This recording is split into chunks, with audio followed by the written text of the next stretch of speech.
नमस्कार दोस्तों, स्वागत है आप सभी का हमारे चैनल में। आज हम सुनेंगे देवशयनी एकादशी की व्रत कथा। आषाढ़ मास के शुक्ल पक्ष की एकादशी तिथि को देवशयनी एकादशी कहा जाता है। इसी दिन से भगवान विष्णु क्षीर सागर की अनंत शैया पर चले जाते हैं। इसके बाद कार्तिक मास की एकादशी तिथि को भगवान विष्णु योग निद्रा से निकलते हैं और इसी दौरान भगवान शिव सृष्टि का संचालन करते हैं। देवशयनी एकादशी की कथा के अनुसार एक बार राजा बलि ने तीनों लोकों पर अपना आधिपत्य जमा लिया था। यह देखकर भगवान इंद्र और अन्य देवी देवता घबरा गए और भगवान शिव की शरण में चले गए। सभी देवी देवताओं को परेशान देखकर भगवान विष्णु ने वामन अवतार धारण कर लिया और राजा बलि से भिक्षा मांगने जा पहुँचे। राजा बलि ने वामन देवता से कहा कि जो मांगना चाहते हैं मांग लीजिए। तब वामन देवता ने भिक्षा में 3 पग भूमि मांगी। वामन देवता ने पहले और दूसरे पग में धरती, आकाश और पूरा संसार नाप लिया। जब वामन देव ने राजा बलि से पूछा कि तीसरा पग कहाँ रखूं, तब राजा बलि ने अपना सिर आगे करते हुए कहा कि आप तीसरा पग मेरे सिर पर रख दीजिए। वामन अवतार में भगवान विष्णु ये देखकर बहुत प्रसन्न हुए और राजा बलि से वरदान मांगने को कहा।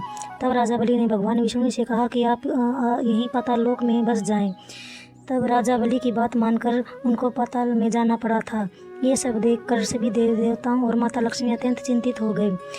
तब अपने पति को वापस लाने के लिए माता लक्ष्मी जी गरीब स्त्री का रूप धारण करके राजा बलि के पास गई और राजा बलि को अपना भाई बना लिया और राखी बांध दी।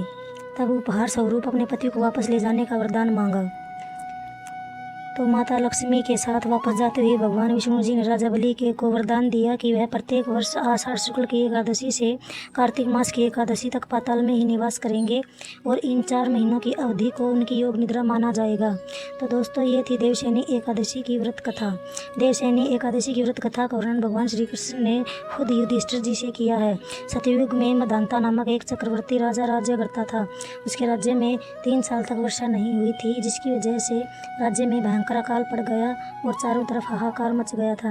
राज्य के लोगों ने धर्म के प्रति आस्था कम होने लगी। राज्य के लोग राजा के पास जाकर समस्या बताते तो राजा बहुत चिंतित हो जाते थे और वो सोचने लगता कि कौन से पाप की सजा हमें मिल रही है। इस समस्या का समाधान के लिए राजा ब्रह्मा जी के पुत्र अंगिरा ऋषि के आश्रम में पहुंचे। अंगिरा ऋषि ने उनके आने का कारण पूछा। तब राजा ने हाथ जोड़कर कहा कि हे ऋषिवर, मैं तो पूरी निष्ठा से अपने धर्म का पालन कर रहा हूँ, फिर भी मेरे राज्य में अकाल क्यों पड़ा? कृपया उचित समाधान करें। तब अंगिरा ऋषि ने कहा कि हे राजन, ये सतयुग है, यहाँ छोटे से पाप का दंड भी बहुत बड़ा मिलता है। तब अंगिरा ऋषि ने आषाढ़ मास की देवशयनी एकादशी का व्रत करने को कहा। अंगिरा ऋषि ने कहा कि हे राजन, इस व्रत का फल तुम्हें अवश्य मिलेगा। तब राजा ने अंगिरा ऋषि के आदेश अनुसार एकादशी व्रत का पालन किया और अपने राज्य लौट आया।